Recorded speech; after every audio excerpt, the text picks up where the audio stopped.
Hello বন্ধুরা, কেমন আছো তোমরা সবাই? এই শীতের কনকনে ঠান্ডায় আশা করি সবাই তোমরা খুব ভালো আছো। আর এই শীতের সবথেকে ফেভারিট খাবার হচ্ছে আমাদের সরু চাকলি। আর এই সরু চাকলি বানানোর জন্য সবথেকে প্রয়োজন যেটা আগে করার দরকার সেটা হচ্ছে চাল আর ডালটাকে মোটামুটি 7-8 ঘন্টা আগে ভিজিয়ে রাখতে হবে। আমিও দেখো চাল আর ডালটা এখানে ভিজিয়ে রেখেছি। আর চাল আর ডালের পরিমাণটা কিন্তু একদম সঠিক হতে হবে, তবেই কিন্তু সরু চাকলি সুন্দরভাবে উঠে আসবে। এইখানে আমি নিয়েছি 3 কাপ চাল আর তার সাথে 1 কাপ ডাল। চালটাকে আমি খুব ভালোভাবে 4-5 বার করে জল দিয়ে ভালো করে ধুয়ে নিচ্ছি, যাতে চালের যে ডাস্টটা থাকে সেটা যাতে বেরিয়ে যায়। তারপরে ডালটাও ঠিক একইভাবে আমি ধুয়ে নিচ্ছি। ধুয়ে নিয়ে মোটামুটি 7-8 ঘন্টার জন্য আমি এটাকে ঢাকা দিয়ে রেখে দেবো। এইবারে চলে আসি রান্নার মেন কাজে, মানে রান্না শুরু করতে। চলো এবারে শুরু করি। এইখানে চাল আর ডালটা দেখো ভিজিয়ে রেখেছিলাম 7-8 ঘন্টা আগে। দেখো চাল আর ডালগুলো সব ফুলে একদম সাদা হয়ে গেছে।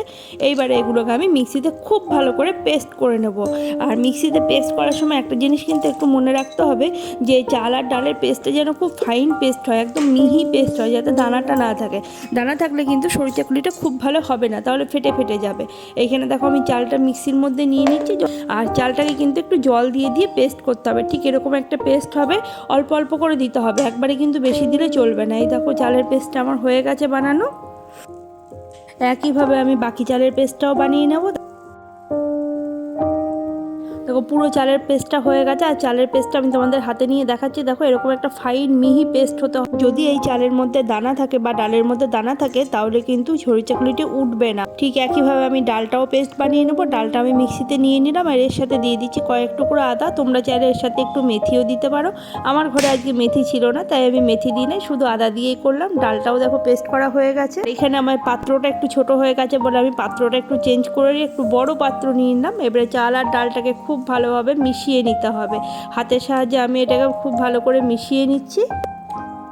এইবারে এর মধ্যে দিয়ে দেবো নুন। নুনটা দিয়েও ভালো করে মিশিয়ে নিতে হবে। নুন দিয়ে মেশানো হয়ে গেছে। এইবারে দেবো আমি এর মধ্যে জল। জলটা কিন্তু একটু আস্তে আস্তে দিতে হবে, মানে অল্প অল্প করে দিতে হবে, যাতে জলের পরিমাণটা বুঝতে পারি ভালোভাবে। এবার জলটা দিয়ে আমি এবারে ভালো করে এটাকে মিশিয়ে নিচ্ছি।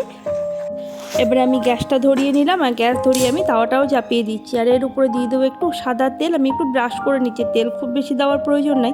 তোমাদের কাছে যদি ব্রাশ না থাকে, তোমরা কিন্তু তাহলে বেগুনের বোটাটাকে কেটেও এখানে একটু তেল দিয়ে ব্রাশ করে নিতে পারো। এখানে দিয়ে দিলাম দু হাতা দিয়ে খুব ভালোভাবে এটাকে একটু ছড়িয়ে দিতে হবে। আর এটা কিন্তু একটু হালকা হাতে করতে হবে, খুব চেপে ধরে করলে কিন্তু হবে না। হাতাটা একদম হালকা করে হাতে ধরে একটু ছড়িয়ে দিতে হবে। আর সরু চাকুলি দিলে দেখবে চারিদিক দিয়ে প্রথমেই ছেড়ে বেরিয়ে আসবে, তাহলে জানবে যে তোমার সরু চাকুলির ব্যাটার একদম ঠিকঠাক আছে। আমি দেখো খুন্তি দিয়ে চারিদিকটা একটু ধরছি, আর অমনি তাড়াতাড়ি করে ছেড়ে যাচ্ছে। দেখো কি সুন্দর করে ছেড়ে এসছে। সরু চাকলি বানানোর জন্য চাল আর ডালের পরিমাণটা যদি ঠিকঠাক হয় না, তবে এরকমভাবেই কিন্তু তাওয়াতে একেবারে ছেড়ে আসবে, মানে দেওয়ার 2 থেকে 3 মিনিটের মধ্যেই ছেড়ে আসবে। আর এই সময় কিন্তু গ্যাসটাকে একদম লো ফ্লেমে করে রাখতে হবে, একদম জোরে দেওয়া যাবে না। আর ব্যাটারটা ঠিক এরকম পাতলা হবে, মানে খুব বেশি ঘনও হবে না আর খুব বেশি পাতলাও হবে না। প্রথমটা তো আমার খুব সুন্দরভাবে উঠে গেছে। আর এইবারে আমি দিয়ে দিচ্ছি দ্বিতীয়টা। 2 হাতা দিলাম, দিয়ে তারপর এটাকে খুব ভালো করে একটু ছড়িয়ে দেবো। ব্যাস তাহলেই হয়ে গেল 2 থেকে 3 মিনিটের অপেক্ষা। আর আমার সরু চাকুলি একদম রেডি। 2 থেকে 3 মিনিট অপেক্ষা করার পর ফলাফল হচ্ছে এইটা। দেখো চারিদিক দিয়ে একাই ছেড়ে এসছে।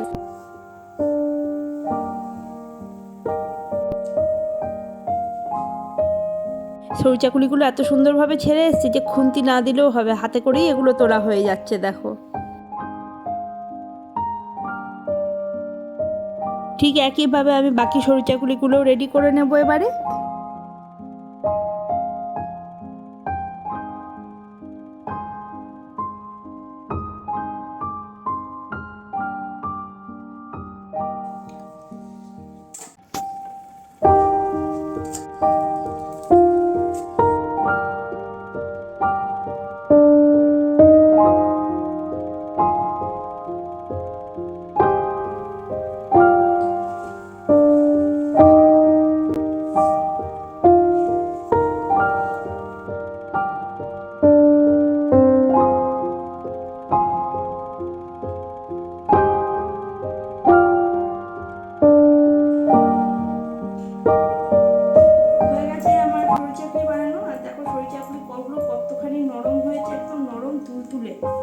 এটা ঠান্ডা হলেও, মানে এটা যদি কালকেও খাও তোমরা, কালকেও কিন্তু একদম নরম তুলতুলেই থাকবে।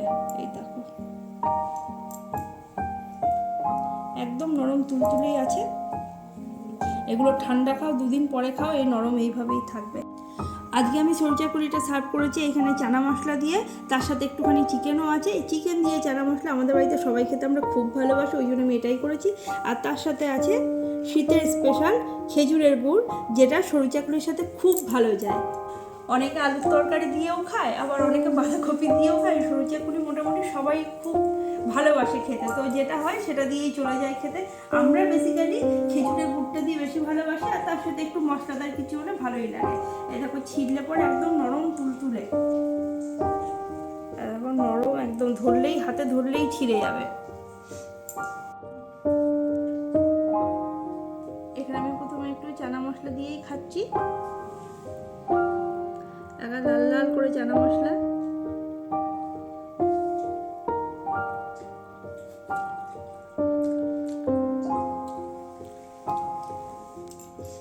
খেতে কিন্তু খুবই ভালো হয়েছে।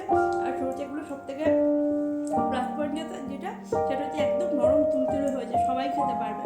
এটা আমি ভাতের চাল দিয়ে বানিয়েছি, আর যদি আতপ চাল দিয়ে বানাতাম তাহলে কিন্তু একটু শক্ত হয়ে যেত, বেশ শক্ত হয়ে যেত। ঘুগনিটাও খেতে ঠিক ততটাই ভালো হয়েছে।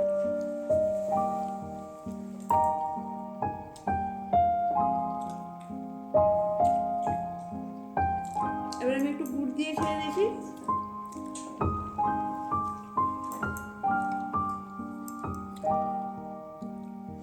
খেজুরের গুড়, ও নলেন গুড় বলে কথা।